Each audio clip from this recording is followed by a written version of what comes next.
Good evening, ladies and gentlemen, or good morning or good afternoon, wherever you are. It's so wonderful to have a worldwide audience. And of course, I'm here with Usama Dakdok. Now, we did push the clock forward. We've started 30 minutes early. So apologies for the unexpected early arrival of the stream, but I know you guys will trickle in as we go. So yeah, good to see you. Looking forward to having your comments in the chat. And hello, Usama. How are you doing? Well, I decided and thank you so much for starting half hour early. I decided to start early because I know we're gonna go long today. So I decided, well, since we're gonna go long, we might as well start early so we can go ahead and finish, a good 4 hours of worth of study today. I mean, 4 hours is nothing to you, do We're you? going long. Like okay. Yeah, guys, this is when I need to announce that it's my grandmother's funeral, Ah, you can't be and serious. I need to make up a good story to get out of this going long. You know what? I don't like the way you make fun of me, man. I think you're saying that on purpose just because you like to make fun of me. Is that what it is? Um, no, that would No, no. no. I always tell people you sound like it seemed to me like it's racism. Are you racist because I'm not as white as you? Wait a minute, you're not even white. You know what? Being on YouTube, being on the internet, I've been called, amongst other things, a white supremacist, a coconut. I've had my mind colonized by, whatever. Apparently, you have to have a particular set of opinions when you're a certain shade of brown. You know what I'm saying? Yeah.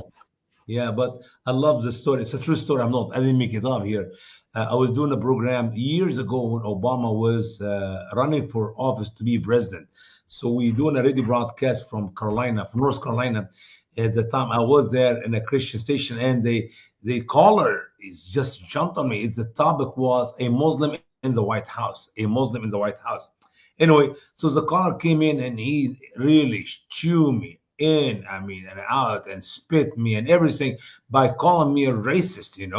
And then as we went going and on, and he finished talking, I said, "Are you finished?" He said, "Yeah." I said, you know, to call me a racist, that is stupid. You know why? And he answered, I said, because I'm not white. I am black. I'm actually more African than you or anybody else in this country who is black because I was born in Africa. I have an African parents, mom and dad, and I have African grandparents, both sides, my mother and my father. I have great grand African. I mean, literally, I am the son of Ham. And you call me racist, that make you stupid. But anyway, so move You on. know what? First of all, Islam is not a race, I and know. it's an ideology. It's like saying that people who criticize socialism are racists. Yeah, And also, yeah, I've had, what's odd? I've had Black Americans. I don't like calling them African Americans because never. I'm from I never Africa. did. They're not I never. African to me. That they're black, but they're not African. They're clearly American. Yeah. And they would tell me, "Well, Lloyd, we're blacker than you, therefore we are more African." I said, "No, I've They are white literally been told that." African, man. They are white. I have some friends that are solid white Sudanese, solid white African. I'm not talking about South America. Yeah. And then I was told that because I don't worship the ancestors, I don't sacrifice chickens on the altar, and I Ah, don't worship, I think, the green, the red, and the yellow, or whatever it was, the colors, because mhm. I was like, you do realize Africa is like more than 50 countries, thousands of languages, thousands of tribes. There isn't like Africa isn't one country with Well, one set of rules. is a fact, Lloyd. Those who make this statement, African American, they are so ignorant of reality of what Africa is. He never been there. That one time, a preacher we have a big argument. I can share it with you some other time. But I told him where you were born. So he said Jefferson, whatever name of town. I said, where is that? He said, here in Louisiana.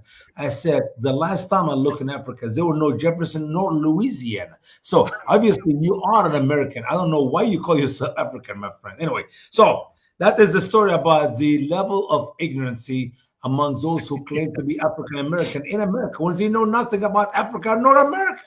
Anyway. Yeah, man. Look. I mean, Americans are really nice people. I've been there many times. I've spent lots of time there.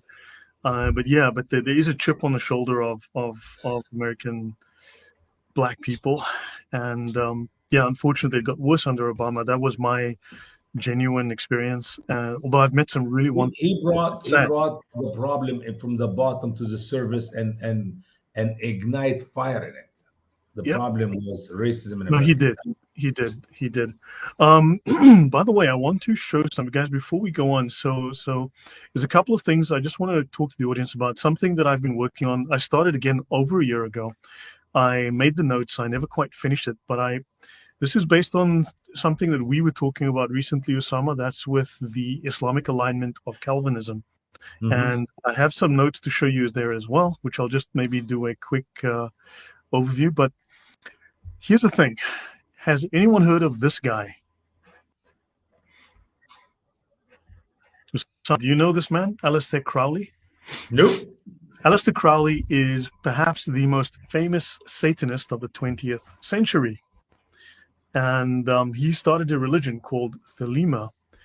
And what is really interesting is that he was a huge fan of Islam. And his religion is based very much on Islam. Hmm. So it would seem that the most famous Satanist of the 20th century has, shall we say, he's got a certain love of Islam and incorporated it extensively into his own New religion. new religion. Hmm. And he also had some very negative things to say about Christianity. Is anyone surprised? Nope.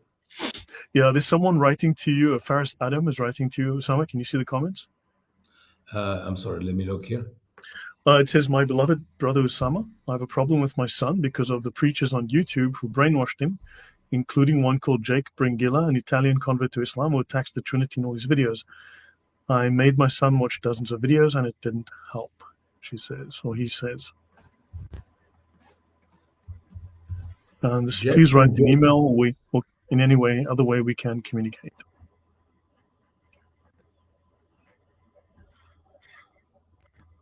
Let me, let me bring it on the screen. So bad. There we go. You should be able to read it now, perhaps.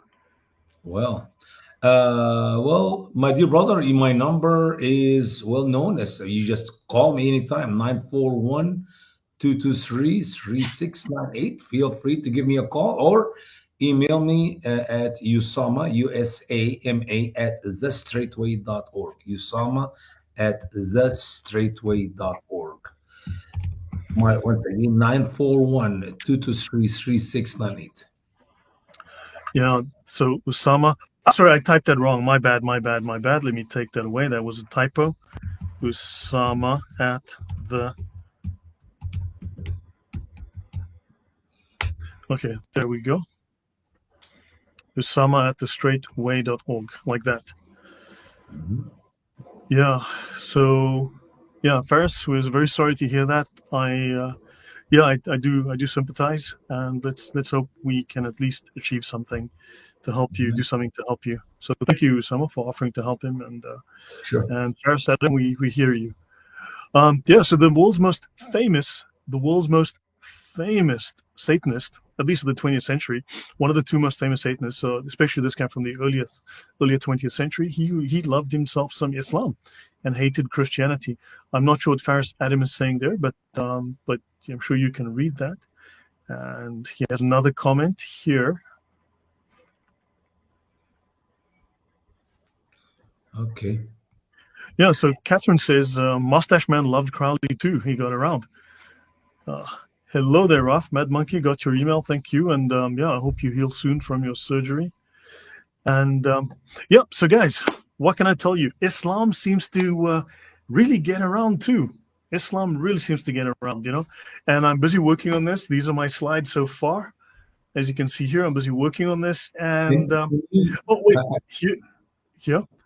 I Let have a me. problem to type in the chat room. I don't know why. Why can't I type? You should be able to tap. It says under stream. If you look on the top right, you'll have chat. there'll be stream, and you can then write your message. You should be able to No, type. I tried. It's not working. That's very strange. I know. Anyway, can you write my number if you don't mind? 941 So +1 941, yes, 223 223 3698. 3698. That's my number, brother. Yep. So that is Usama's number. Yeah. So let me. So before we go, I just want to bring this up. This is coming up on the channel very soon. You're making it exciting. I need to get into this PowerPoint presentation you have there, man. Okay, so A Tale of Two Men. I'll just give you this one slide as an intro. One of the two men claimed to have been contacted by an angel who selected him. Same angel, gibberish again? We're going to see in a moment. This angel selected him as the prophet of a new religion. This angel dictated a book to him. Wow. The book is focused on religious laws. The other guy is called Muhammad.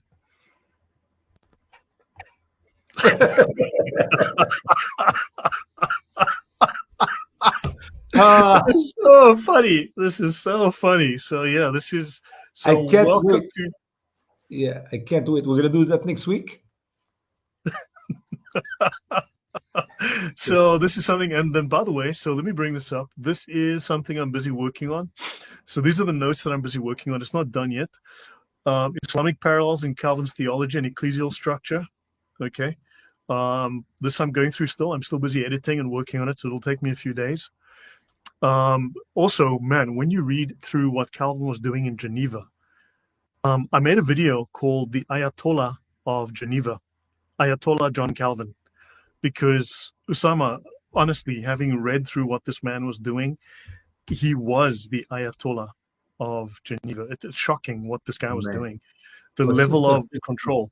So this is what I'm working on right now, and you're going to see a lot of traces. Alistair Crowley's famous satanic church uses his satanic Bible. Oh, there you go. So there you go. So yeah, I'm busy working on these different things. So guys, that's what we're busy doing. That's upcoming soon. So I don't know. Was St. Augustine also visited by an angel who told him to recite in the name of the Lord? I have no idea.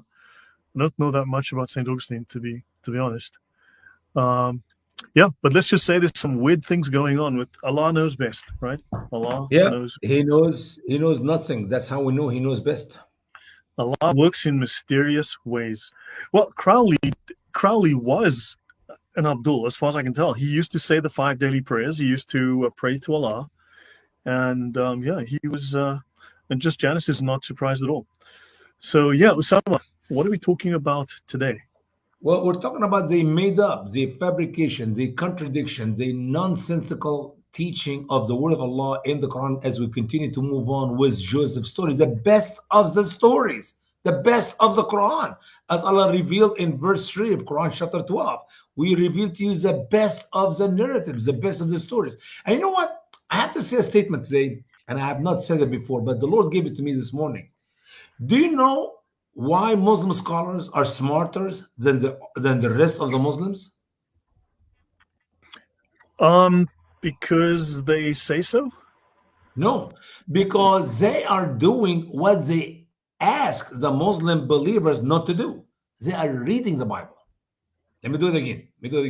It's a very powerful statement here. The only reason Muslim scholars are much smarter, they know much better about the Quran than any of the Muslim believers, because they are doing what they ask the Muslims not to do, which is they're reading the Bible. The only way Ibn Kathir or Al-Tabari or anybody else, I don't care what their name is, the only way any Muslim will know better than the rest of the Muslims is just because they simply read that book, the Bible. You read the Bible, you are a scholar of Islam. But they don't read it. They're not allowed to read it, to take it in. They read it purely for the sake of criticism. No, not just that. They read the Bible, the Muslim scholars, they read the Bible to help them to understand the Quran so they can talk about the Quran intelligently. And that's how the Muslim sees him, like a scholar. Wow, Ibn Kathir, man. Mm-hmm. When you ask the Muslims, where did Ibn come up with this information? They don't know. That's a question I ask in my 2 volume books. I go 100 times, 200 times. Where did they come up with the knowledge? And I want the Muslims to understand. You need to be a scholar of Islam, read the Bible, because then you can understand some facts about the Quran, which is written very ambiguously, okay? And if you're really, really smart, believe the Bible and you will leave Islam. All right. It's just Fair a enough. statement to my heart. Fair enough. Yeah. I wonder if Muhammad Afridi is going to jump in again today. He keeps jumping into my chats, and he always says the most genuinely illiterate things. To put it politely, it's just. You're so nice. You know, I do lots of shows with lots of people. I mean, some of them I really don't want to be with them. God is my witness. Some of the people I minister with, it's like, Lord, why you put these people in my life? I'm suffering because of their language. You have never said one word out of place. So you have always, the Lord has blessed you with a good mouth, clean mouth, with good heart, clean heart. So keep it that way, brother. Keep it that way. Yeah, well, I mean, sometimes on my own show when I'm alone, I sometimes You lose lose my calm exterior. That is a flesh. We still have flesh, you know. We will fight as best as we can. Corrides, yeah, you corrides. Yeah, don't remind me. So, okay, so we are talking about. So, guys, hopefully by next week I'll have something ready to go with Usama. He and I will hopefully rehearse for a little bit on some of the new Calvin stuff, and I'll also have some notes on his favorite verses and everything. So it's a whole mishmash of stuff, building on what we had before. By the way, I did tell you that, and I did mention to you last week, Osama, that he had Michael Servetus killed, burned at the stake, of course, with his book tied to his leg with wet logs so that it would take longer to burn and kill him, because Michael Servetus was a Unitarian. Michael Servetus was, in his book, that was his major work, that was a counter to Calvin's work, he was quoting the Quran. And he quoted the Quran to demonstrate how the Bible is wrong. Man. So he was showing how the Quran teaches that Jesus was not divine and that the Trinity is false. You know, I wrote a paper in school years ago, 24 years ago, 20 years ago, about John Huss. And I believe that is a Christian believer who will also burn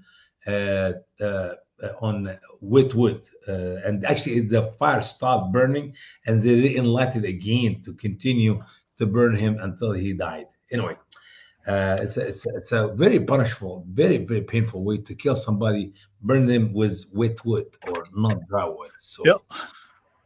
But we'll get to John Calvin in a little bit, but let's just say there was a lot of Islam floating around at that time, oddly enough. Which means, here's the reality, Brother Lloyd. If it is not from God, it is from the devil. And the devil, Satan, Allah, whatever name you want to put under it, it doesn't matter. He uses another million ways to mislead people. It makes no difference. There's only one truth. It is through the gospel. And if it's not in the gospel, it's a falsehood. And the source of it is one guy. You can be a Buddhist. You can be a Catholic. You can be a Baptist. You can be a Presbyterian. If you do not believe in Jesus Christ, you can give any name to yourself. And reality is, not in Christ, you will be in hell. Right. So now we are talking about Joseph. And I think the section we are doing now is Joseph in the well and blood on the shirt. So I believe this is where we finished last time, just above. So we've got to look at the story of Muhammad in Quran 12, 15 to 18. So when they'd gone with him and they agreed to place him at the bottom of the well, and we revealed to him, you will inform them of this, their affair. You know, and they did not feel. You know what? I know a guy who woke up after an accident and he couldn't feel his toes. And then the doctor asked him, why can't you feel your toes? And he said, I lost my arms in the accident. That's a funny joke. Anyway, so here's the deal. When you read the Quran, if you're not familiar with the Bible, once again, you could not figure out what Muhammad is trying to say. And I hate to say that through my experience ministering to Christians all over this country and different parts around the world, that when you talk to Christians, they do not realize they're using their belief or their knowledge of the true biblical account to understand the Quran without realizing it. It's like I'm talking about something here, and you don't know what it is, but in their back of their brain, they know what it is, because not because the Quran said anything make any sense, no, but because the Bible is there in their head. So somehow they automatically, their brain takes them back to the Bible, understand the Quran, and move on. I said, whoa, whoa, whoa, whoa! Do not use the Quran. I'm sorry. Do not use the Bible to understand the Quran. You're deceiving yourself. It is not to be understood book. So here it is. Let's look at this verse again. So when they had gone with him, who is they? These are the Joseph brothers. Who is him? That's Joseph.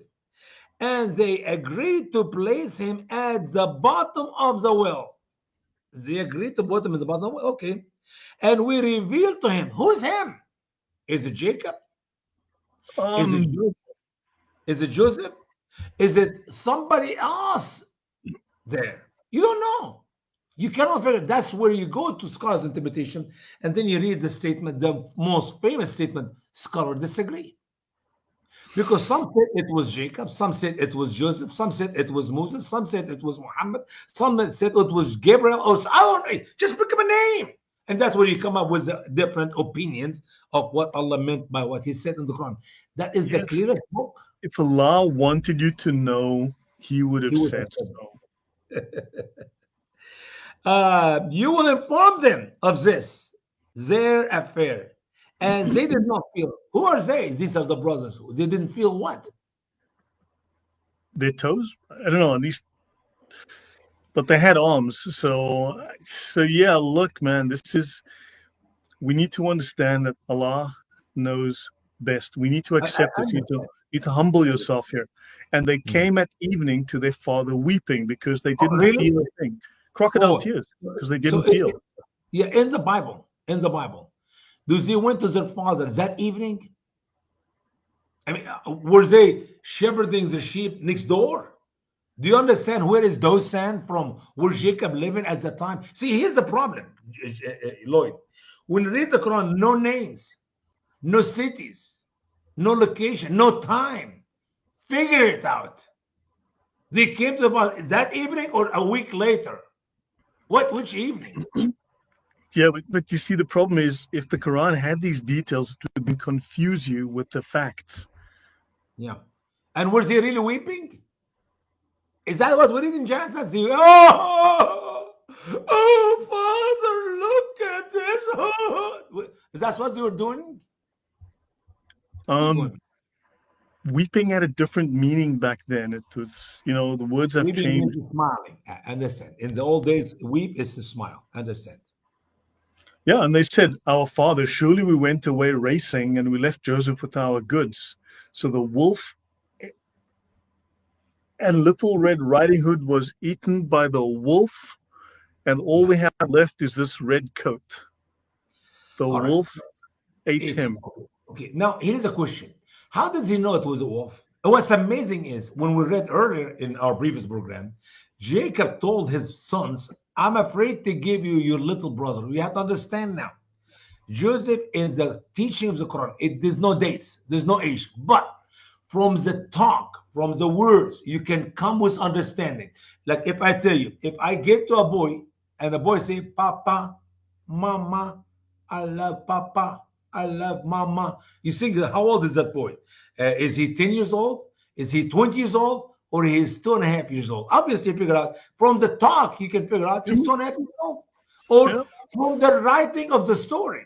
When Jacob said to his sons, I'm afraid to give you my boy, you're going to get busy, distracted, and the wolf will eat him. How in the world a wolf will eat 15, 17 years old boy? If it's not going to work. Unless the problem is, I'm sorry, this language is, I am losing IQ points here, man. I understand, but we'll help you to get it back when we open Genesis account. I promise you. You get all your intelligence, your brain back, every cell of them, okay? So, obviously, from the Quran, you figure out it's a little boy. They said, Father, let us take our brother with us. He will play and have fun.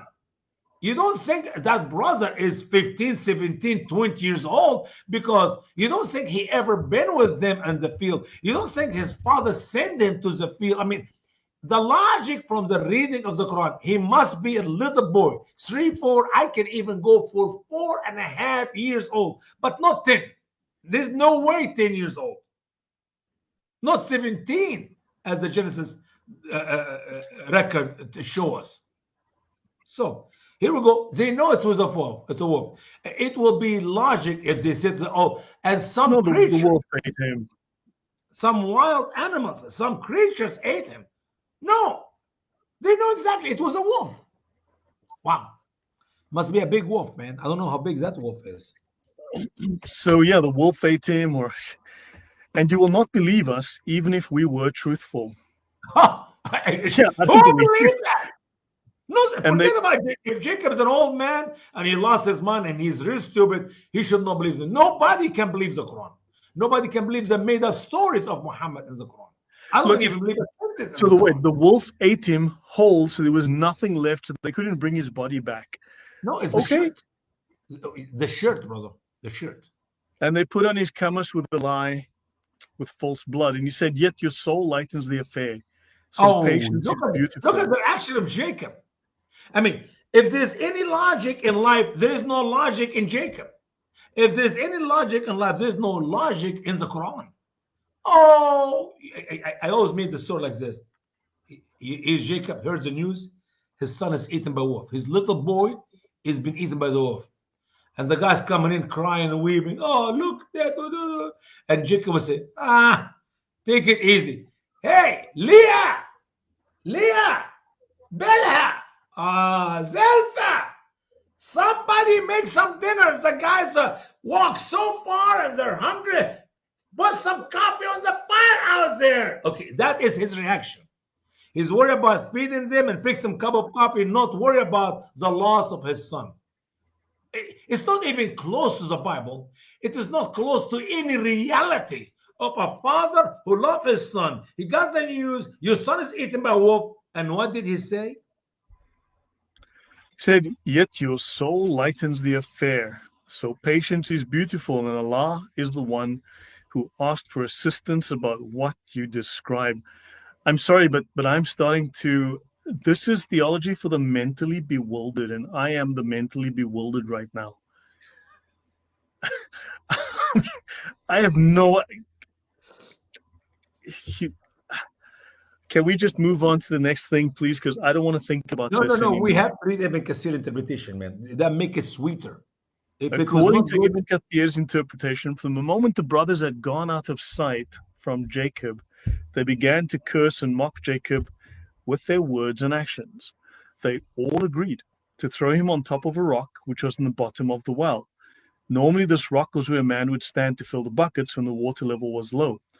When they threw him in it, Allah revealed to Joseph that out of this hardship, his brothers would come to know that he was the dear, that they would have need of him and they would be afraid of him.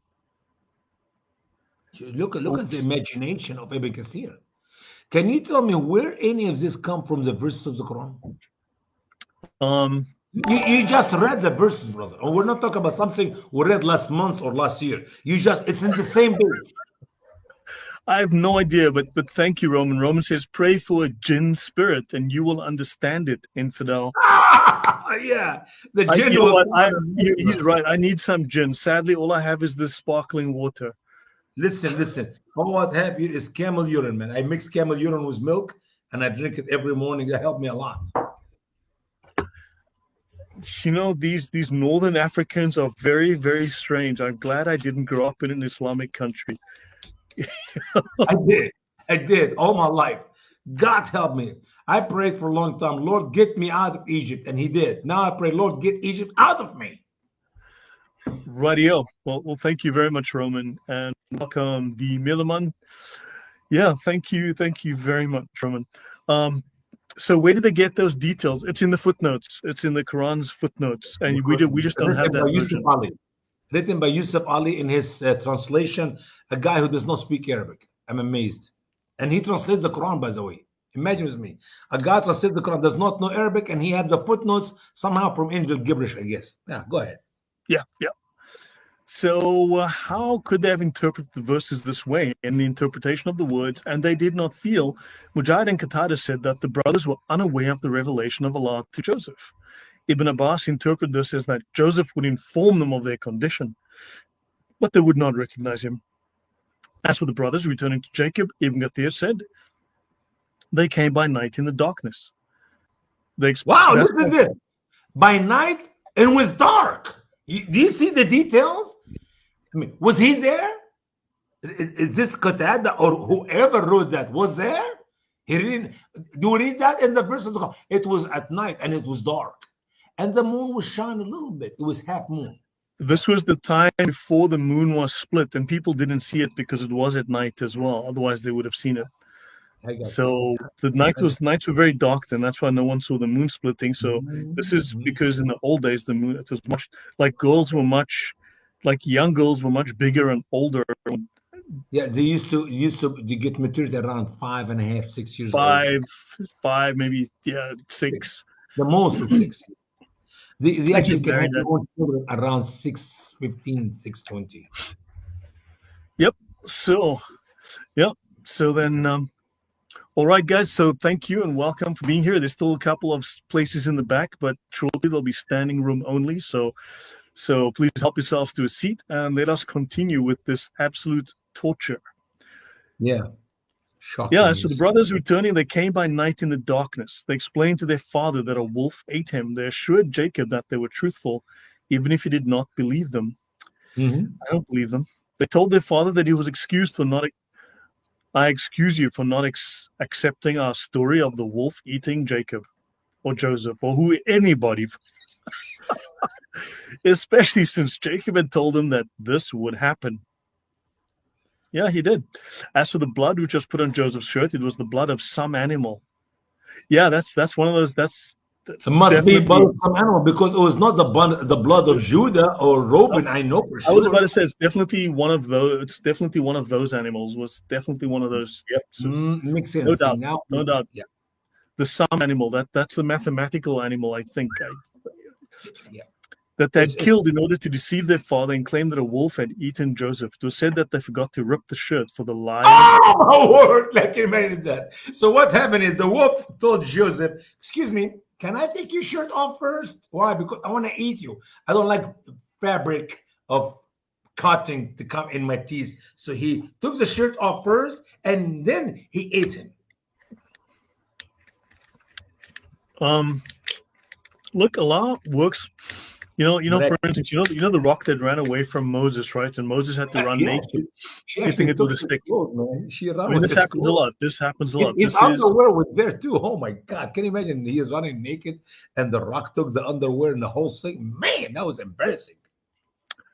Ibn Kathir said that the father knew how much they hated Joseph, how much they envied him, and how Jacob had loved Joseph since his childhood.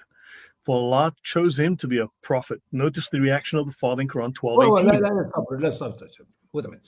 Did Allah choose all the 12 children of Jacob to be prophets according to the Quran? So why Ibn Kathir here is lying or deceiving his audience, his naive, gullible Muslims, by saying that Allah chose Joseph, but he did not choose the rest of them, the 11s? I mean, the Quran is very clearly the entire 12 children of Jacob were prophets. I could not find a reason. He's struggling to come with a reason why Joseph's brothers hated him that much. You have to understand, he's a little boy, 3, 4 years old. He have done nothing wrong. He never been with them in the field. He never returned any bad reports about the things they were doing to their father. He never told them his dreams. I mean, I'm trying to find how in the world you get 10 brothers, grown up, mature boys, grown up men, to hate their little brother that much, without any. Give me one reason, according to the word of Allah in the Quran. Give me one reason for anybody to hate Joseph. Because a prophet is hated in his own country and his own time. And mashallah. You know what? Luckily, I had a subscriber send me dehydrated camel pee tablets. And I'm gonna Go ahead. Yeah, put it I'm in your I'm, I'm water. gonna drop that in here now, and then I got to close this bottle because I'm gonna get fizzy water all over my keyboard. So guys, thank you whoever was so kind to send me these. I had a different subscriber send me some dehydrated water, but I didn't know what to add. Camel urine, man. Camel urine. What But formula this is stuff really works. I mean, it's flavored at least. It's got so good Oh, stuff. camel urine come with flavor now. Does it come with hazelnut, French vanilla, Irish? I mean, what flavor do you want? I'll send it to you. Yeah, I know. I mean, so basically, it's I prefer like the You're 0% you're version. not a man enough to drink camel urine. That is a problem. Oh, okay, no, we need to take this seriously, Osama. We're looking at the Quran. It's the word of Allah here. Trust me, talking about camel urine looks no different than talking about Joseph. Catherine They're all figured the it out. same. It was youngest child syndrome. What is that? When you're jealous of the youngest child. Oh, because he was young and they're old. That's why they hated him.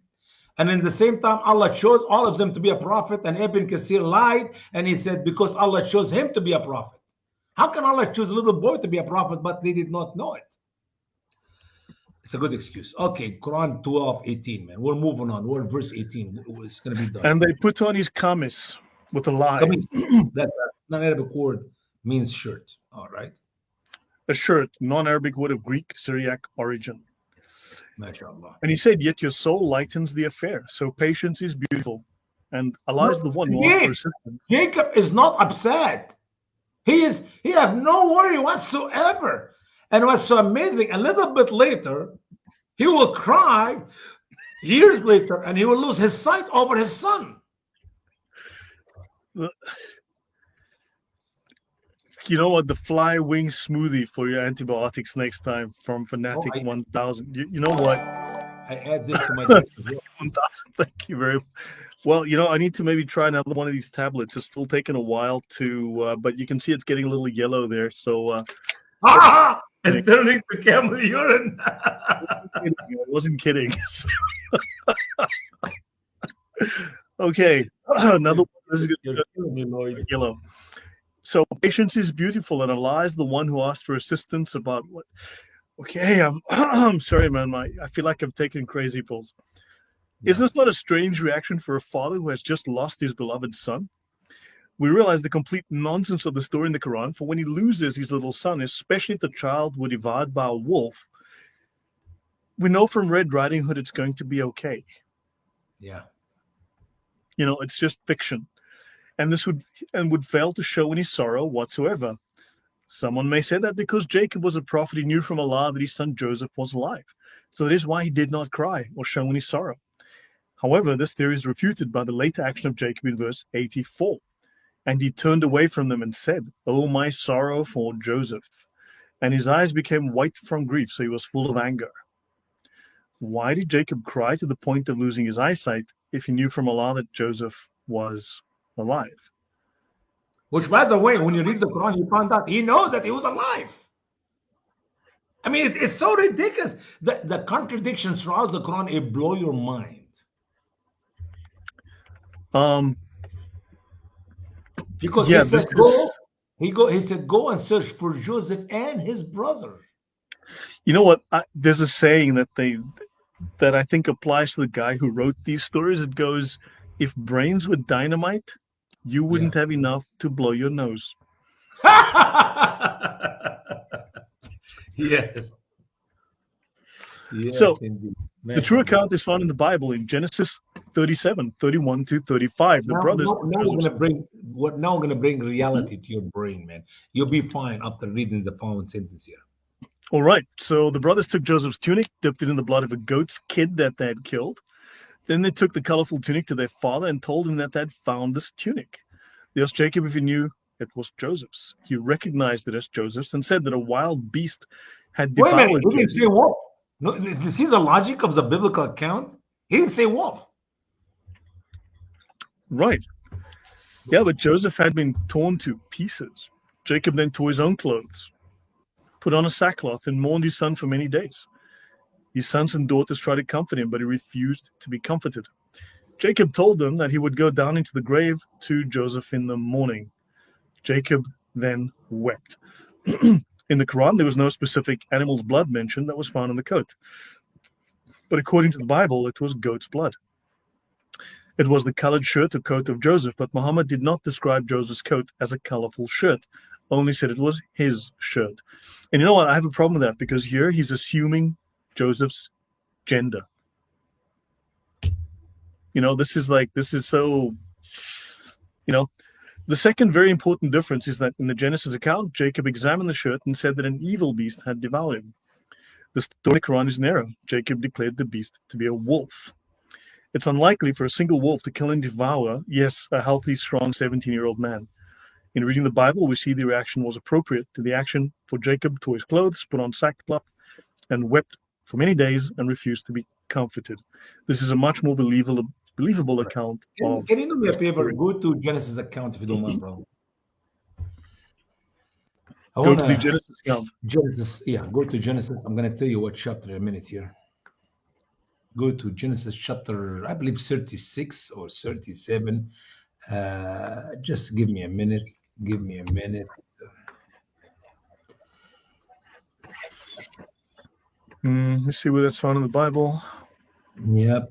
Genesis chapter 37, maybe. Let's look. My brain. Yep. Okay. Let's go to verse.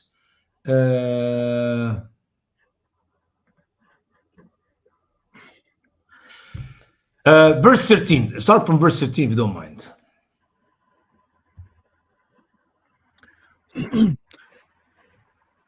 So verse 13, and Israel said unto Joseph, do not thy brethren feed the flock in Shechem?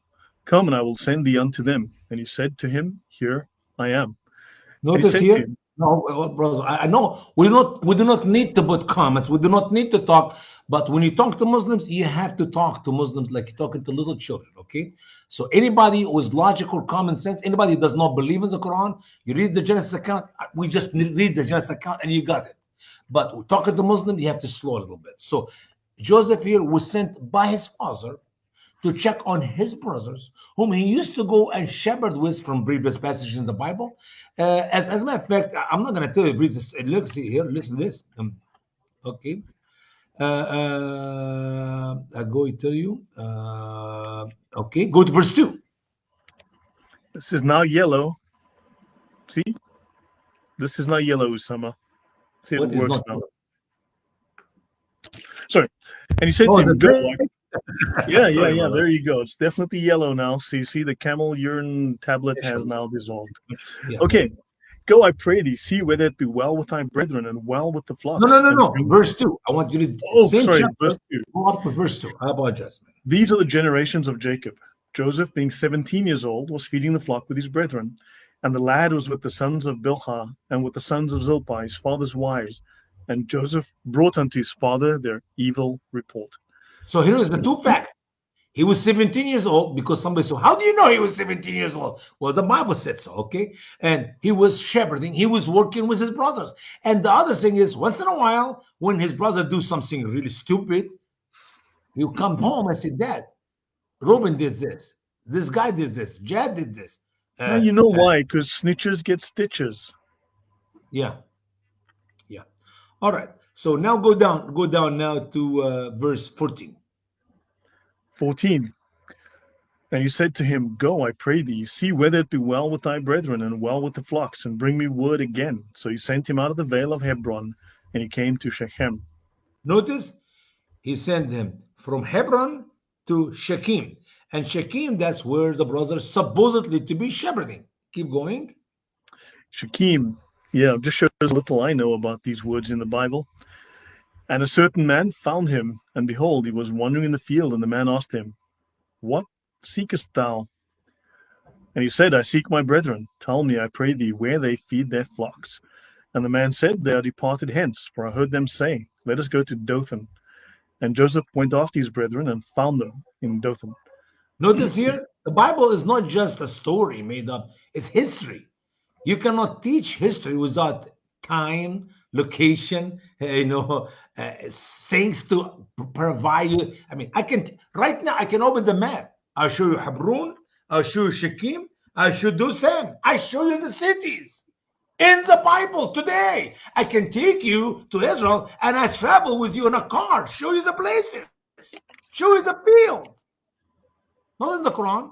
In the Quran, there's no, give me a name beside Egypt in the Quran. Even Mecca became Becca. Keep going, brother. Well, yeah, that's why the Quran has never been used for archaeological discovery or to identify anything.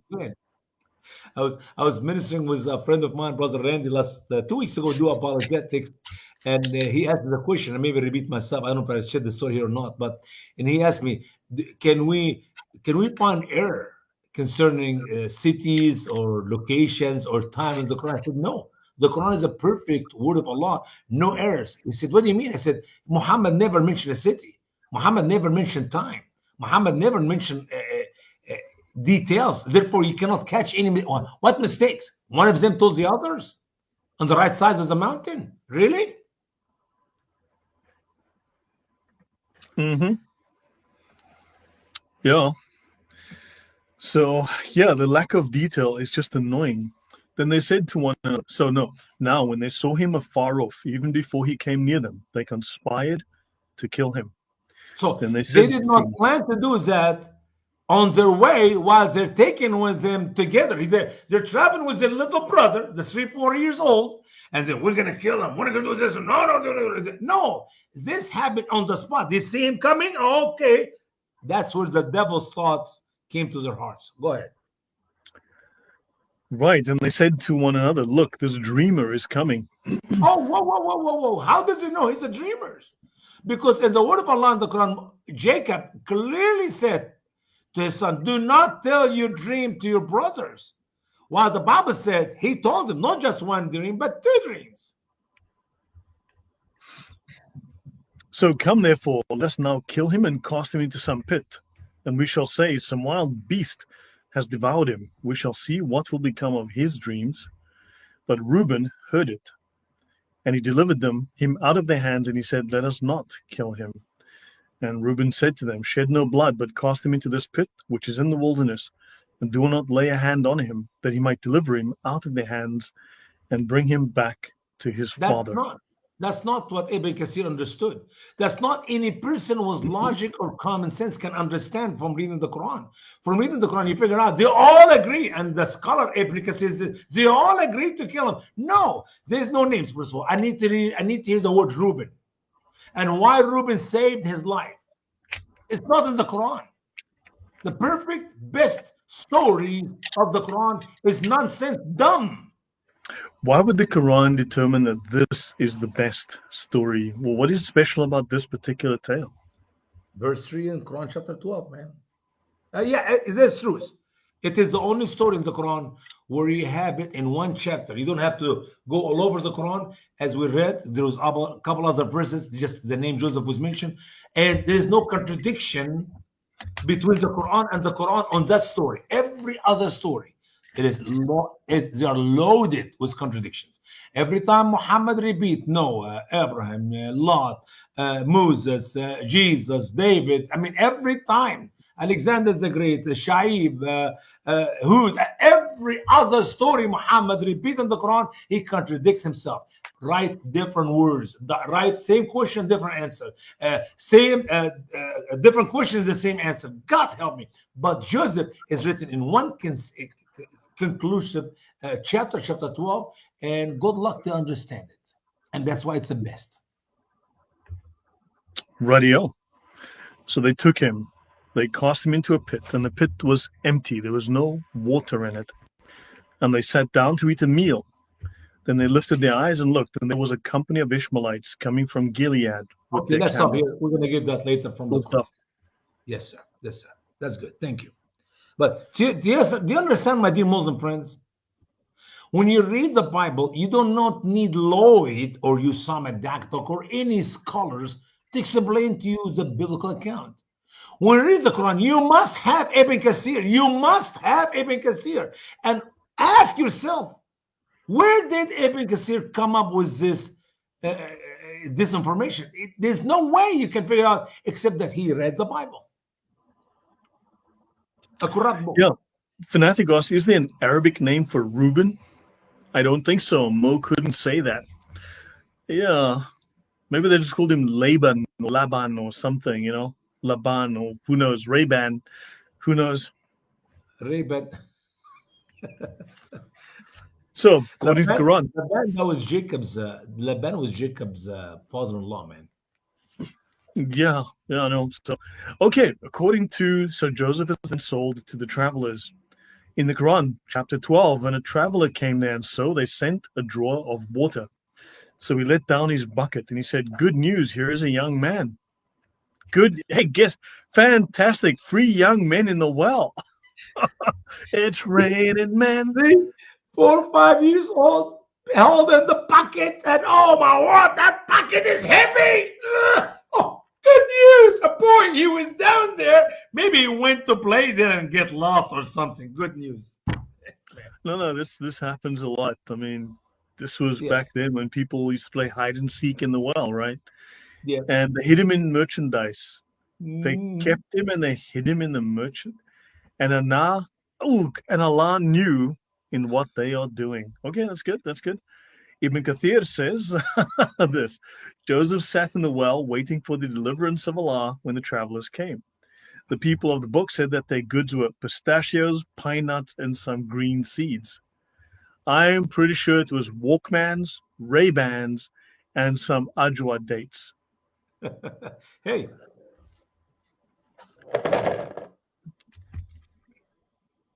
My yellow liquid and your... You disgust me. Go ahead. So they were traveling to Egypt after coming from the Levant, the old Syrian border. They sent one of their party to draw water from the well. Let's stop for a minute. Can you tell me where in the Quran we read this information? Say again, sorry? Where in the Quran can we find this information? Ibn Kathir is telling me. The footnotes. The footnotes. Ibn Kathir had the footnote version, but that was lost, unfortunately, because that's like it was next to the Injil when they lost it. That's why they lost the footnote version and the Injil. Ibn Kathir was the last guy to have seen it. So last seen Ibn Kathir. Yep. Okay. Good. Keep reading. So when this man saw Joseph, he said, oh, good news. And they added him to their goods. Great, we can sell this guy we found in the well. So I find this to be a pattern that Ibn Kathir used in his writing. He always wrote that the people of the book said this, or the people of the book said that. However, when I examined the account in the Bible, I found that Ibn Kathir lied. For as we read in the Genesis 37 account, the travelers, the Ishmaelites, did not have pistachio, pine nuts, and green seeds, as he stated. What they had was spices, balm, and myrrh. There was no mention whatsoever of it. Listen. On that trip, they did not have the other stuff. But in the previous trip, that's what they were carrying to sell, man. You know? It's just a little bit confusion here. It's okay. Yes. And they sat down to eat a meal in Genesis 37. When they lifted their eyes and looked, there was a company of Ishmaelites coming from Gilead with their camels, bringing spices, balm, and myrrh on their way to carry them to Egypt. So Judah said to his brothers, what profit is there if we kill our brother and conceal his blood? Come, let us sell him to the Ishmaelites, and let not our hand be upon him, for he is our brother and our flesh. And his brothers listened, and then Midianite traders passed by. So the brother pulled Joseph up, lifted him out of the pit, and sold him to the Ishmaelites for 20 shekels of silver. And they took Joseph to Egypt. So we discover from the passage above, the true story is that Ishmaelites did not come from the Levant, but from Gilead on their way to Egypt. The Bible clearly states that Judah is the one who came up with the idea to sell Joseph to the Ishmaelites. The Midianites were passing through the land. They pulled Joseph out the well and sold him to the Ishmaelites for 20 pieces of silver. The Ishmaelites then sold Joseph in Egypt to Potiphar. The Quran account of the price for which Joseph is sold is found in Quran 12. And they bought him for a lesser price of a numbered dirham. So it was a lesser price. We know that Yeah. that's very of a numbered And dirham. dirham. Can you do me a I, favor? You're so smart. You're so intelligent, Lloyd. You're the best. Go on Google right now on your computer. Open it up and tell me when dirham were made. okay, yeah. This is the Good fun of. We question. want to teach our Muslim friends that the Quran was written hundreds of years after the Quran was written.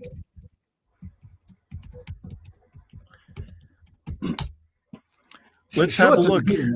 Show it to the people. I don't want you to do it for yourself because It you're was lying. first used, okay, the first distinctly Islamic silver dirhams were minted during the reign of the Umayyad Caliph Abd al-Malik, Brother, who ruled from not 685 to Islam, not Islam. 705. I'm talking about dirham itself as a money, like US dollars. We've been using US dollars now for over 200 years. The British pound has been used now for hundreds of years. I need to know when dirham was actually made. Well, I mean, there's one from the United Arab Emirates, 1973. Brother, They were they you're making the mention problem worse. I need to look for when is first time dirham was ever used as a money. Can you write that question? Forget about Islamic. I am looking. Keep looking. 1973. It says. I mean, that's. Nope. It was before that. It was way, way before that. I've got dates here for the year 700, roughly the year 700. 700. Okay. Yeah, 700. 697, 700. That's what it 700. shows. Do you know when Joseph's story took place? I would say it probably happened last week. Okay. No, it's actually 1200 years before Christ. 12, I'm sorry. 12, no, wait a minute. Are you Abraham, saying these are Abraham time was traveling 1800. Abraham was Muslims? 1800. So it had to be around, sorry, around 1700 years before Christ. Okay. Are you saying these are time traveling Muslims? Yeah, whatever. So 17 plus 7 is how many? 17 plus 7. So that's the 7 until the 1 past the 2 minus the. It's 24. Why? So Muhammad mentions the Quran. They sold Joseph but with a lesser price of numbered dirham when there was no dirhams for another 2,000 plus years. Can you help me out? How did Muhammad rule the Dirham world? back then meant a quarter sheep.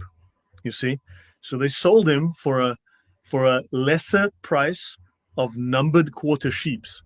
So those days you put a number on the quarter sheep because sheep quarters needed to be numbered because that's What did the Bible say a minute ago? If you still have your beige in the Bible, or you closed it?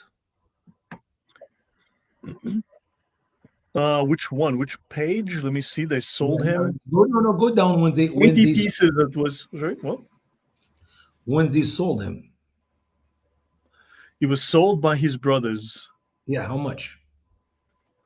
Wasn't it 20 pieces of silver? Nope. Read it exactly. I don't want you to make it up. Okay. Oh, 20 shekels of silver. Thank you.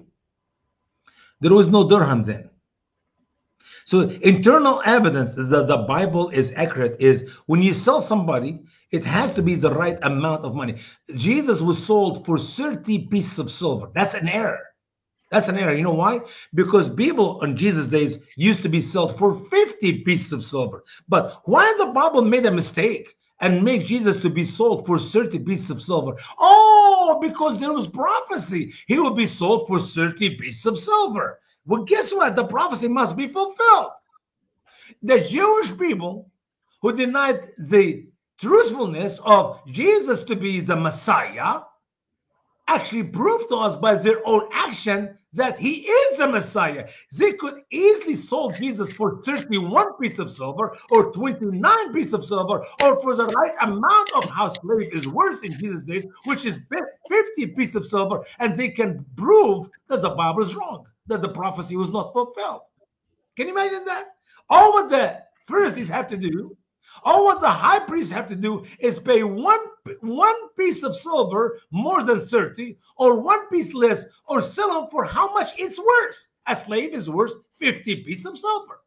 And if they did that, they would have destroyed the idea that Jesus is the Messiah. But they have to sell Jesus for the right price, which is 30 pieces of silver, which is a wrong amount of how much a slave is worth, to fulfill a prophecy written hundreds of years earlier. But when it comes to Joseph, there was no dirham, my dear Muslim friends. There were shekels. Shekels of silver.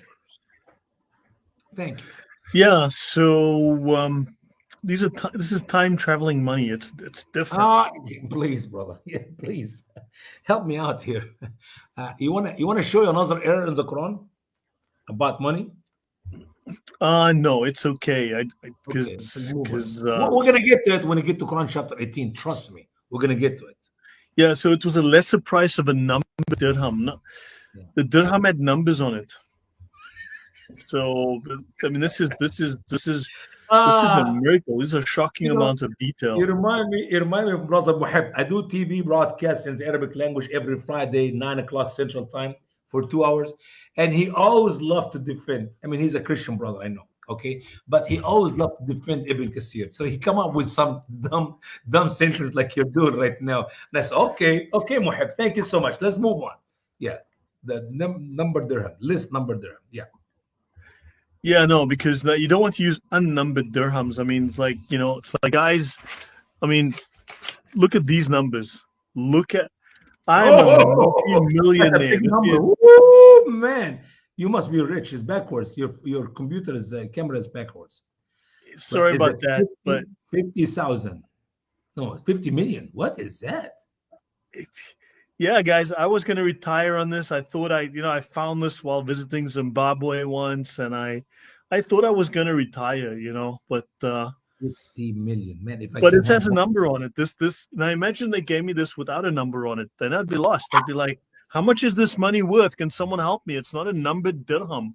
And so right after that, the Muslims, because these people from Gilead, wherever they were from, they didn't have money with numbers on it. So maybe you could have it a $500 note. Maybe it was a $10 note. You just didn't know. It could have been worth 50 cents. So the Muslims came up with a bright idea right after this incident. Said, hey, let's put numbers on the money. Now you convinced me. Can we say the Shahada now, or should we wait until the end of volume 2? Let's wait till the end of volume 2, for the dramatic effect. Because... So yeah. Okay. So they sold him for a numbered. Okay, yeah, great. Money had numbers on it. That's a new one on me.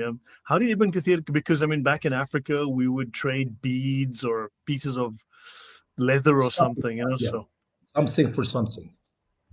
So the Quran doesn't say how many dirhams. Muslim scholars tell us what they believe. Ibn Abbas, Qatada, many others said they sold Joseph for 20 dirham, and each brother took 2 dirham. Mujahid said that for 20 dirham, that Joseph was sold for 22 dirham. But Akrama and Muhammad ibn Ishaq said that Joseph was sold for 40 dirham. Finally, Ibn Kathir suggested, and Allah knows best. Teach me to be silly. Teach me to be real silly. Find something not important and make big deal about it. And that is how we know scholars of Islam are very silly. This was just getting interesting. We were just getting to the climax, and then suddenly it's like Allah knows best. So, okay, we only have...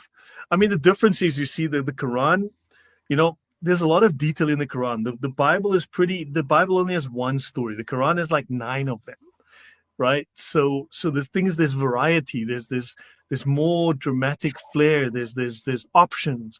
The Bible only has one story. One is nothing. But the Quran, you got all of these, there's things going on. There's a friend of mine, her name is Amal from Morocco. She told me, when I read the Bible, it seemed to me it's just a book written by some people. It's very easy. Anybody can understand it. But when I read the Quran, it is the word of Allah. It is very difficult. It's very hard to understand.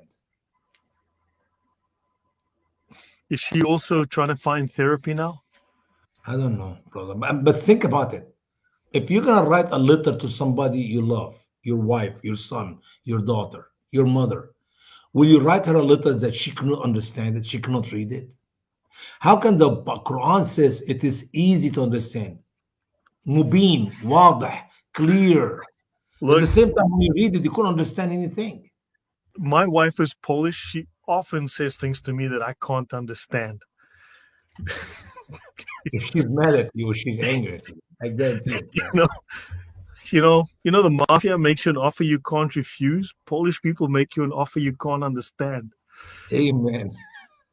So, Joseph's new home in Egypt. In Quran 12:21, Allah stated, "And he who brought him in Egypt said to his woman, treat him generously. Perhaps he may be useful to us, or maybe we can take him as son. God help. Likewise, we did settle Joseph in the land, and we will teach him the interpretation of the sayings. And Man. Allah has victory over his affair, but most people do not know." Who Yeah. comes up with these endings? These are driving me bananas. Because it is the word of Allah. It is Allah Himself. He put it in the guarded board 50,000 years before He I mean, created Adam. I mean, just think about this. Think about it. You can open another subject now. Allah knows every word the people will be saying. You're talking about election? Allah knows every word will come out of every person's lips, and He put it on the guarded board 50,000 years before He created Adam and Eve. yeah, but I mean, this is like totally. It's like, and Allah has knowledge of where the full stops go. He will put a full stop by every sentence. It's Amen. like, huh? Yep. Because He's Allah. I mean, it's like it's so arbitrary. Anyway, Ibn Kathir said they said the Egyptian who bought him was the prince, and he was in charge of the entire treasury. So not just he was bought by someone special. Ibn Ishaq said his name was From an Atfir. officer to the prince of Egypt, charge of all the treasury. Wow. It's a little bit extraction. A guy who collects the garbage now becomes the mayor of the city. Okay, I got you. Yeah. No, I mean, yeah, because yeah, his name. I got this. His name was Atfir ibn Rahib, and that the king of Egypt on that day was Al Rayyan. Rayyan. Al Rayyan. Yeah, Ibn no, his name was. al-Walid. Ibn I'm. al-Walid. And his wife, it's amazing. When they give you Muslim Arab names for the pharaoh, it's like, think with me for a minute. The president of the United States of America, that's before Barack Hussein Obama, Ali ibn Hussein ibn Abdul Hamid ibn Abdul Jabbar. If you tell that to any historian, they'll laugh at you. There is not a president in America. His name is Ali ibn Hussein ibn Alim ibn Jabbar. That is an Arab name somehow from Saudi Arabia, okay? You cannot make him the president of America. I used to say that until I got to Barack Hussein Obama. I said, here we go, first Muslim president in America. It makes no sense whatsoever how stupid the American people to allow that Yeah, guy. so we know now. So guys, do me a favor, look up Atfir ibn Rahib, and if anyone can find him in Google, that'll really help. Thank you. Trust me, you will never find him anywhere. I'm sorry, Usama. I'm getting PTSD from just reading this stuff. That's okay. I'm getting Rayyan. traumatized from having to Rayyan ibn do. Walid. Ibn al-Walid said that the wife of the prince, Al-Aziz, was Ra'il, daughter of Ra'il. Please make it stop. Others said her name was Zaleika. When you say others, that means scholars disagree. Is her name this or her name is that? Or I mean, what is his name? Usama or Pajama?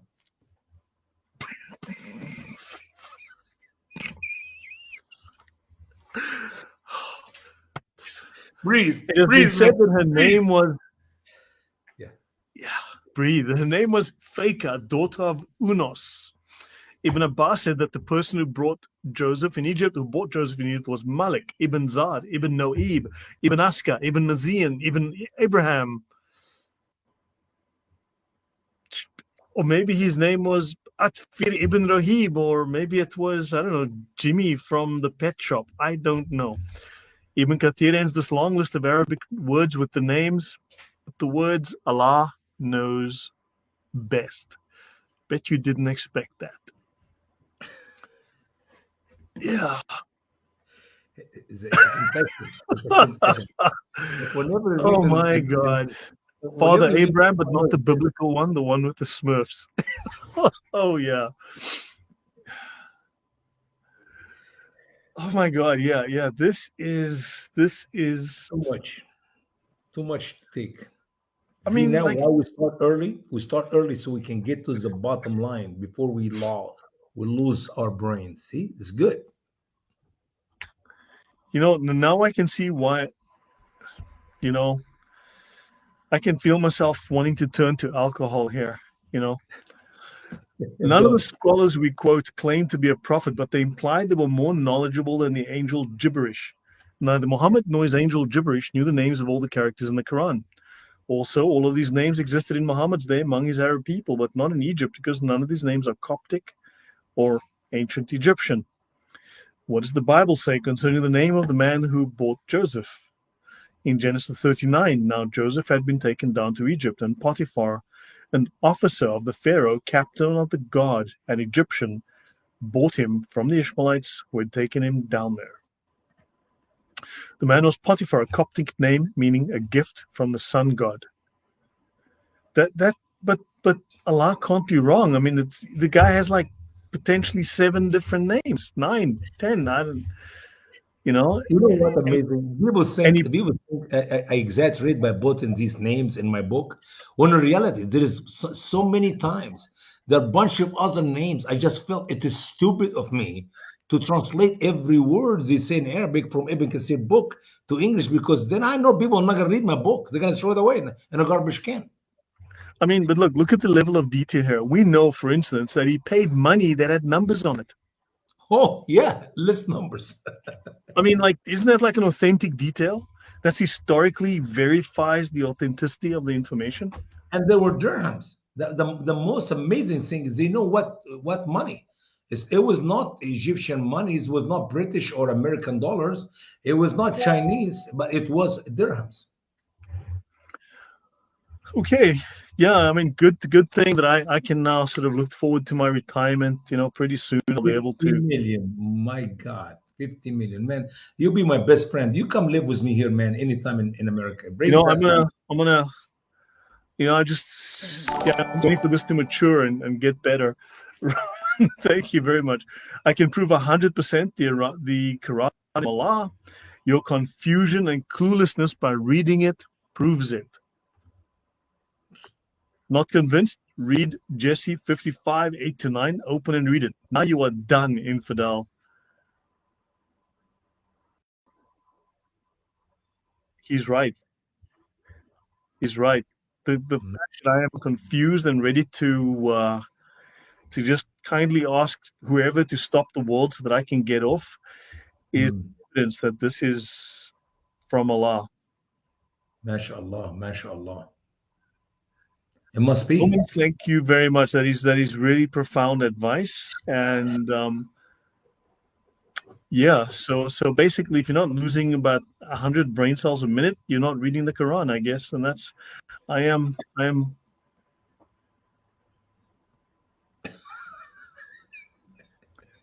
Yeah.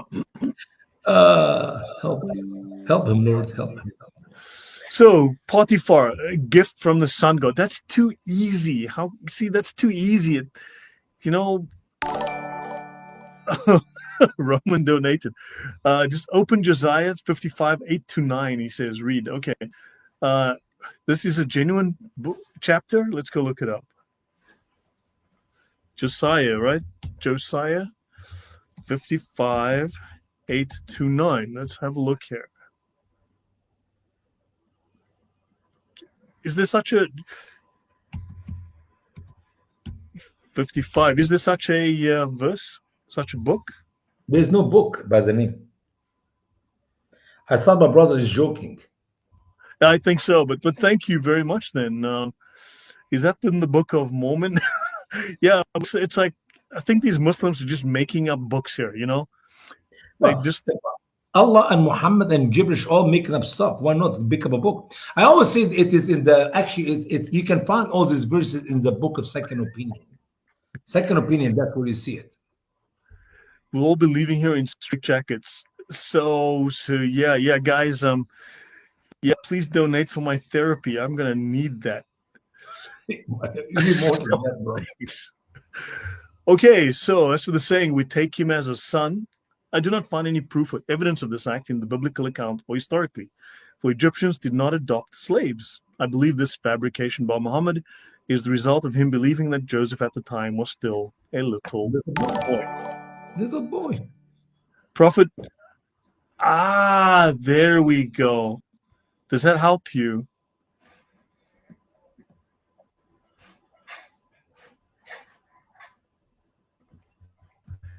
Okay, I'm going to look this up. Hang on. I don't know what is that.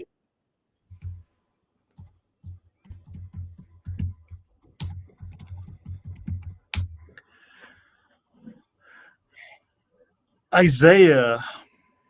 That's Isaiah?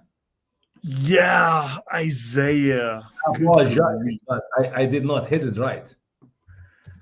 Good grief, Isaiah. That would be the only one. Isaiah 55, you said 8 to 9, right? If I remember. Yeah. Let me open it myself in my Arabic here so I see what you're talking about. Yeah, Isaiah 55. For my thoughts are not your thoughts, nor are your ways my ways, says the Lord. For as the heavens are higher than the earth, so are my ways higher than your ways. And my thoughts are your thoughts. Amen. I believe in that. لأن أفكاري ليست أفكاركم ولا طرقكم طرقي يقول الرب لأنه كما علت السماوات عن الأرض هكذا علت طرقي عن طرقكم وأفكاري عن أفكاركم. I mean, absolutely. I concur. I agree. Yeah. So there we go. Okay. Hopefully that is it the missing corrupted Muslim Injil? We finally found the Injil. I guess so. Yeah. Okay. Yeah. So, but this is actually, but this also tells us Allah knows best. Allah knows best. I mean, that's just, because you just don't understand Allah. That's just how that is. Okay. Ibn Kathir's interpretation of we did settle Joseph in the land, he said that Al-Aziz and his wife were forced to do good to Joseph, to take care of him. Where did Ibn Kathir come up with this information? She used to fix him milk, man. In the evening and in the morning, she make him cereal and she gave him a glass of warm milk. Cookies? Yeah. Al-Aziz's wife, she's like a mama to him. This is going to be all bad. What? So let us look at the true account in Genesis 39. And his master saw that the Lord was with him, and the Lord made all he did to prosper in his hand. So Joseph found favor in his sight and served him. Then he made him overseer of his house and all that he had put under his authority. So it was from the time that he had made him overseer of his house and all that he had, that the Lord blessed the Egyptian's house for Joseph's sake. And the blessing of the Lord was on all that he had in the house and in the field. Thus he left all that he had in Joseph's hand, and he did not know what he had, except for the bread which he ate. Now Joseph was handsome in form and appearance. So Joseph was put in charge of all the household of the Egyptian master because he had found grace in his master's eyes. Joseph was the reason for all the blessings his master received. None of this information is mentioned in the Quran. Because he was just still a little boy, man. You could not do all that when you're still a little boy. Am I picking up a pattern here? It's the same thing. It's missing in the Quran. The details are all gone. The names are wrong. The dates are wrong. The people are wrong. The names are ridiculous. You summarized my 2 books in 1 sentence. That's a miracle. You're so intelligent. You're amazing. Yeah. Oh, in some countries, Isaiah becomes Josiah in translation. Okay, no, that's fine. Josiah. Okay, yeah, guys. So we solved the mystery. I'll drink to that. I've got some yellow liquid set aside for the occasion. So, yeah. In Quran 12, Allah says, and when he had reached his age of strength, we gave him judgment and knowledge, and likewise we reward the doers of good. Okay. What was his age? Scholars disagree. Without mentioning any scholars' names, Ibn Kathir gave different ages. One scholar said Joseph was at the age of puberty. Another, he was 18. Another said 20. Another said 25. Another said 30. Another said 33. And Al Hassan said he was 40 years old. Because children were. Majority of Muslim scholars believes the age of strength is 40. That is when Muhammad became a prophet. So he spent a long time in that well. No. In her house, as she fed him, she gave him milk and cereal. His adopted mama, she loved him so much. And now he's grown up boy and he is with her alone. So you mean kids, 40-year-old kid? She raised him as a little boy and now he's a grown up man, 40 years old. Go ahead. Okay, right. We do not know where Ibn Kathir got these ages because he did not name his sources. The Quran does not. It's a secret source. That's why. That is in the other footnote on the other page, which was eaten by the goat. Look, I mean, KFC has a secret source. I don't see why Ibn Kathir can't have secret source either. Secret source is something that is not that uncommon. So we do not know where Ibn Kathir got these ages. He didn't name his sources. The Quran doesn't contain information about Joseph's age, but there's reference to the age of strength. Later in Quran 46:15, when he attains his strength and attains to 40 years. The Bible does not mention ages, but he simply said that Joseph was handsome and favored. And then we go to the seduction of Joseph. Next, we come to the part about the attempted seduction, which begins in Quran 12. The one whom he stayed with in her house sought to seduce him, and she closed the doors and she said, I am prepared for you. He said, Allah's refuge. Surely he is my Lord and treats me good. Surely the unjust will not prosper. Okay. Ibn Kathir went into great detail of how the wife of Al-Aziz tried to seduce Joseph by explaining what took place in the house. He described her and what she did. He wrote she was very beautiful, had lots of money, held a high position, and was full of youth, young, beautiful, and desirable. How did Ibn Kathir know this? That was not even mentioned in the Quran. He describes how she closed the doors, prepared herself for Joseph by the way she was dressed in the most elegant and best clothes. Okay, let's stop for a minute here. If Joseph was adopted by her, and now he's 40 years old, she had to be at least 60 years old. The opposite of what Ibn Kathir described in his fabrication. Yeah, you follow me? He came to the strength, the age of strength, which is most scholars of Islam, as we read in the Quran, believe that it's 40. Even if he was just 30, okay, 30. She was the wife at the time of adoption. She was at least 20. So 20 plus 30 is 50 years old woman. How can you tell me 50 years old woman to be, as he described it, to be full of youth? Do you know what? So he's a kiddie in the Quran, right? He's a little kid, as opposed to being 17. He's a little boy. So that's a long time later. Yeah. But she had to be at least 60 years old. 50, 60 years old. So they had to validate Momo's behavior. Exactly. They had to say that this was normal. I mean, look here. Yeah. Yeah. If it was with Prophet Joseph, it could be with me too. And she called him to herself as she asked Joseph to be with her. She was very demanding and desirous, but Joseph responded by asking how he could do this thing since her husband was his Lord and had done much good to him. Notice then the following verse, and indeed she moved to him and he moved to her, and were it not that he saw his Lord's proof.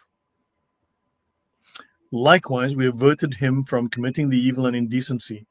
Surely he is of our sincere servants. Why didn't Allah do that to Muhammad?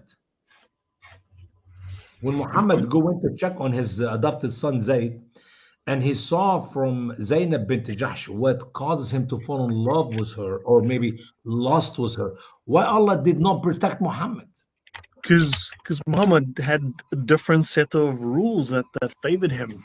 Listen, brother. Listen, likewise, we averted him. Why Allah did not avert Muhammad to leave his daughter-in-law alone? Why Muhammad commit indecencies, but Allah protected Joseph from committing the indecencies? I have no idea. Was Muhammad a servant of Allah or just Joseph? Um, that's a good question, but now you're confusing me with the facts, and that's against Islam. I'm sorry. I apologize.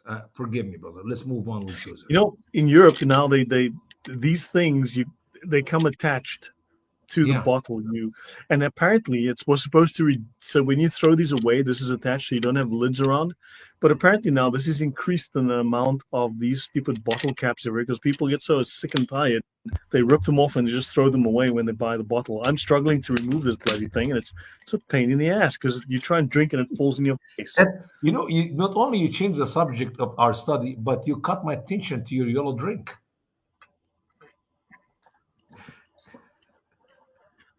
Look, I mean, Muhammad could be all wrong. There had to be one thing at least he was right about, you know.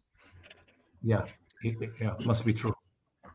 If anyone would like, I will send them some of these tablets by mail. These yellow tablets that make the water what yellow. What is made of? Seriously, what are they made of? Fruit? But see, it's everything backwards. I do not know where we can buy this in America. Yeah, I know. Okay, hold on. I can try and fix that. I can try, but yeah, Flip then again, the camera, man.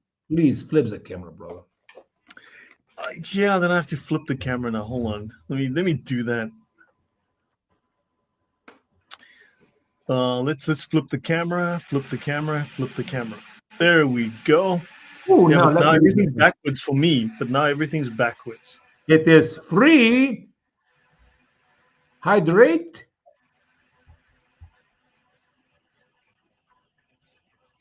Hydration. So hold on. It's there we go. I need to find it. Maybe I can find it in somewhere here in America. But if not, Amazon.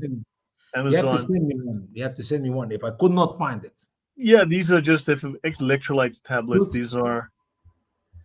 I'll do my best. Try to find it. Let me try and get the larger screen. There we go. Now sports effervescent for hydrate. You get 10 inside the bottle, huh? Yeah, sorry, I'm losing focus here for whatever. There we go again. Seeing my face, so it's trying to. Is this like advertising? Do you make money by advertising for this company? No, I don't. I wish I did. It's like, no, I don't. As you guys know, Qatar does not fund my channel. Unfortunately, I'm not being sponsored by Qatar.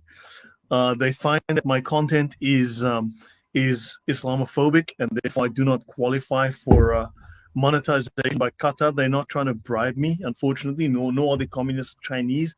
It's been very unfortunate that I don't. I'm sorry. But let's talk more about Joseph. So so guys, because I'm not being funded by Qatar or the communist Chinese, please consider supporting the channel. If you find the content has a great sort of amount of sarcasm, jokes mixed with some occasional facts and information. Listen, if you have rough time, open one of these and watch them. Trust me, you'll relax. It's a beautiful relaxation. It will give you something to be thankful for of being a Christian or not being a Muslim, and then you sleep good at night. There's a blessing there. Amen. Yeah, we're trying to give you something to live for. So when Muslim scholars meet a difficulty in the Quran, they decide to omit it or they fail to illuminate it, just as the ancient scholars did with this verse and modern Muslims do today. They choose to formulate stories and details. They fabricate, as we see in the English translation. For example, Khan said, and indeed she did desire him, and he would have inclined to her desire had he not seen the evidence of his Lord. And as for Maulana, his translation says, and certainly she desired him, and he would have desired her were it not he had seen the manifest. What evidence? What did he see? But see, all of them made sure that Joseph did not desire her, did not touch her, did not take his clothes off. His pants was on. You know what I'm saying? So obviously, the Quran in the Arabic is wrong and the English is accurate. You see? That's very different to Muhammad. Muhammad would have said, but how can I love you if you won't lie down? Oh, I know. That's hard. So Pickthall translated it as, she verily desired him, and he would have desired her. It not been He would. Okay. Had he not seen the argument of his Lord? Rashad said she almost succumbed to him, and he almost succumbed to her, if it were not that he saw a proof from his Lord. Sawar said she was determined to have him. Were it not for his faith in Allah, he would have yielded to her. Oh, mashallah, mashallah. How come Momo didn't have this kind of faith? I know. That makes the matter worse. Do you know if you make every man in the Quran have sex with somebody, it will make Muhammad normal. But the problem is every man in the Quran did not have sex except Muhammad. Yeah, so in Shakir, he said, and certainly she was made for him, and he would have made for her, were it not that he had seen the manifest. Would. W-O-U-L-D. Would. So what is the manifest sign of his Lord? What is the evidence that they... I'm actually coming up to it. Yes, we will explain it in details. None of these translations are faithful to the actual words of the Quran, which states that Joseph lusted after her sexually. However, some, like Shirali, say add words. He made his mind to resist her. This is not accurate. All they've tried to do in the above is manipulate the words to influence the reader to assume that Joseph was about to do this act, but actually was not. This is not what the Quran contains, and in the original Arabic, Abu Huraira said, Muhammad said that Allah said that the cat in the hat said, if one of my servants thought about it, to do a good deed, then write it as one good deed. But if he performed it, if he did the action, then write it to him as 10 good deeds. Amen. If he thought of an evil thing but did not do it, then write it to him as one good deed. But if he performs the evil deed, then write it as one evil deed. Man, Allah is generous. He bless if you do what is right, and He will not punish you, and He will not double it or anything if you do what's wrong. And this is in the hadith of Sahih Muslim and Sahih Bukhari. Muslim scholars also try to say he sinned with her in his heart by wanting to have sex with her, but he only desired her as a wife. Like Muhammad, he desires Zainab, the wife of his adopted son, as wife, and that's why Allah married her to him. You see, as a wife. I mean, you can lust after some woman because you're going to marry her in the future, you know. Yeah, and you say you're right. So this is the opposite of the teaching of the Bible, where it teaches that we will be judged for every thought and every word that comes out of our lips, according to Matthew 12:36. But I say to you that for every idle word men may speak, they will give account of it in the day of judgment. Idle words mean words does not really do good or bad. And looking after someone with a lustful eye is equal to committing adultery in the eyes of the Lord. We see further evidence of this between the immorality of the Quran and the Bible in Quran 53:32. Those who avoid big sins and sexual immorality accept al-lamam, surely Allah is broad in the forgiveness. You know what is a lamam?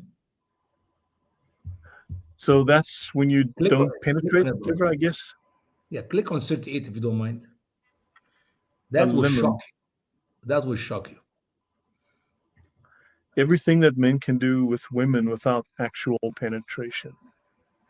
From Qurtubi. Yeah. So, not looking, not lusting in your eyes, you can have the best good feeling you can have with a woman without having intercourse. It's fine. So adultery doesn't count if you didn't go all the way. Exactly. So it's not any kind of adultery or sexual immorality if you... That's why in Sharia, in Islamic law, if a woman accuses a man of raping her, or if people accuse a woman for having adultery, they have to have 4 eyewitnesses seeing the penis inside the vagina. Otherwise, it is not adultery. It could be just as simple as lemon. Wow, this is... Matthew 5:28 says, very different to the Quran. But I say to you that whoever looks at a woman to lust for her has already committed adultery with her in his heart. So the Quran does not tell us who the Lord is and what the evidence of the Lord is. Well, Qurtubi and Al-Tabari give us interpretations. Ibn Kathir, in the story of the prophets, does not go into detail. Qurtubi states that she, the master's wife, covered a statue or idol with clothes. Joseph asked her, "What are you doing?" She said, "I'm ashamed that my God sees me having sex with you." That is when Allah She's gonna cover her God's statues with curtain so they will not look at her when she's having sex with him. MashaAllah, MashaAllah. Yeah. Yeah. So that's when Allah brought shame to Joseph. Others said that he saw writing on the ceiling of the house, which was the writing of Quran 17. How do they know this? And do not get near the fornication. Surely it was indecent and an evil way. This is so... Yeah, the interpretation of Muslim scholars as to the evidence of this Lord is, O son of Jacob, O you Joseph, will you commit adultery like the birds? I did not know but birds commit adultery. But here's a fact. Muhammad said, on the day of judgment, if you ever see a chicken or a geese or a goose or any bird without any feather, that is a sign that that bird commit adultery. Every time you see a bird without any feathers, that is the judgment. Yeah, we will remove the feathers of the bird because the birds are committed adultery. Allah will remove the feathers. Yes. Yes. So basically, we need to start looking out for adultery birds. You look at naked ones, but that's in the day of judgment, not now. I don't know. I'd feel kind of dirty if I was looking at naked birds. You know what I'm saying? It's kind of weird. I don't know, man. I'm not ready for this right now. I'm not ready for this right now, Usama. Can we? I was talking to like this feminist one time, and she said, "Lloyd, I'm going to make your life a living hell." And I said to her, "Look, I'm not ready for marriage yet, but we can maybe just fool around a little bit if you like, you know." So yeah, that's anyway. Others said the evidence of the Lord was that Joseph saw Jacob in the ceiling of the house biting his hand. Yep. Like this. No, look, like this.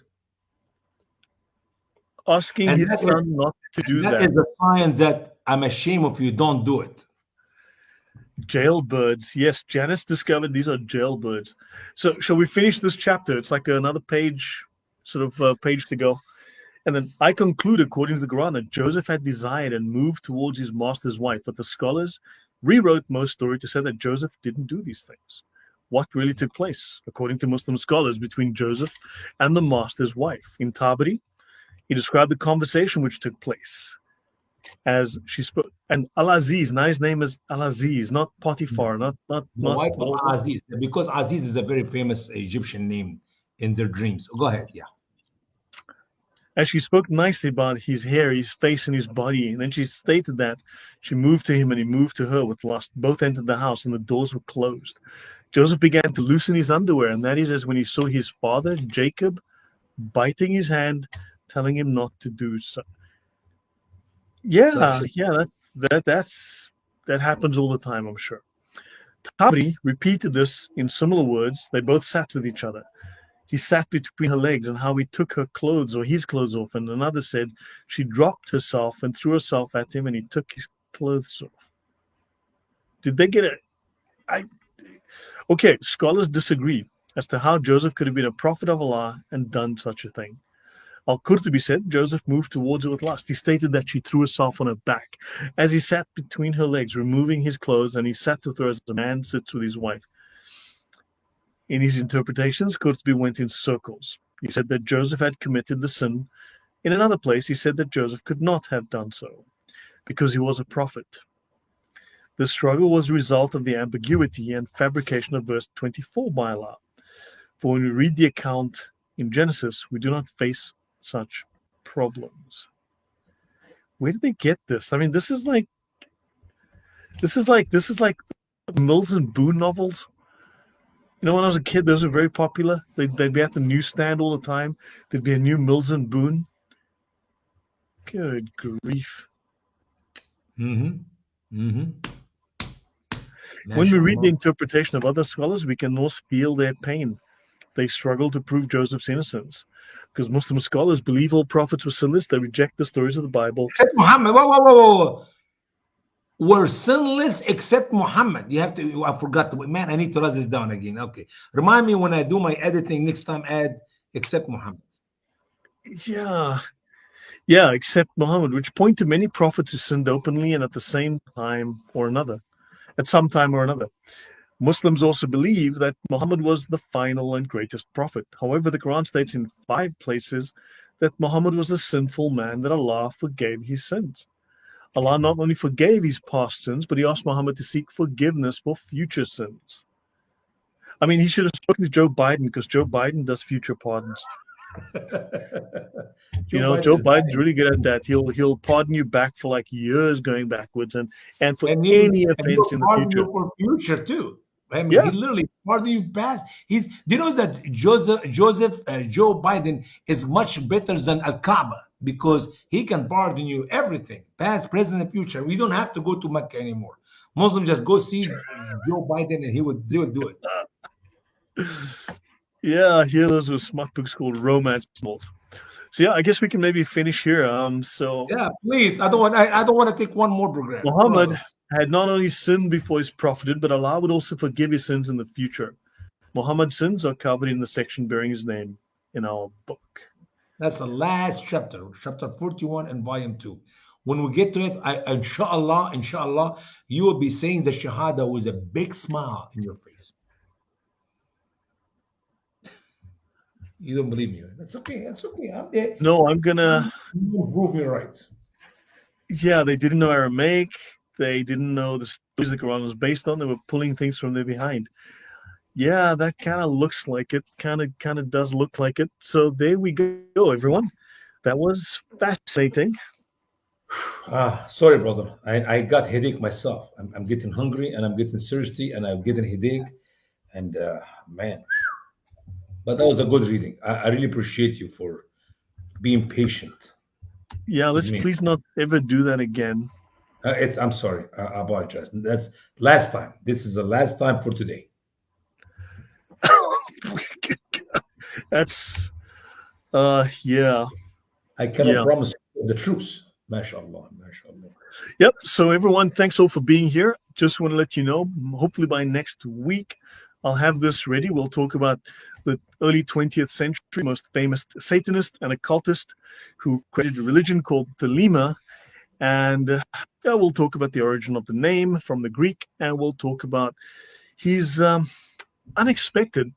unexpected passion for Islam. So yeah, that's something definitely Islam has nothing to do with, once again. And guys, remember, if you want some good reading, there's a book called the Quran. I highly recommend it. Ari, thank you. We're gonna see Momo humiliated on Judgment Day. Yeah, I want a front seat. I want a front row seat, man. I'm paying extra. Thank you, Ari, for that. Yeah, definitely. I want to be there when that happens. So thank you very much. Yeah. So that's it, guys. And the torture is over, and hopefully I'll recover. So we'll leave it at that. So Usama, and if not, man, I apologize until next time. You apologize until next time. It's like that's. Hey, be sincere. I don't want to be lying, man. Speak the truth in love, in both. Yeah, So look, like I was saying before, guys, he claimed to have been contacted by an angel who selected him. Actually, let me just pull this up. He is the prophet of a new religion. The angel dictated a book to him, a new revealed book focused on religious laws, and the other guy was Muhammad. Yeah, there was. We'll talk. Believe me, the links to Islam run really deep. You'd be amazed. So the things you find out, the places Islam has its little fingers and tentacles attached. Oh my Allah, mashallah. So. Yep. So Raf, Mad Monkey, we'll chat soon, and everyone else, thank you very much. So yeah, guys, everyone, take care, and we will see you guys soon. I'll see you in a couple of days, probably. Cheers, Usama. God bless, Good brother. night. Take care. Good night. Bye-bye.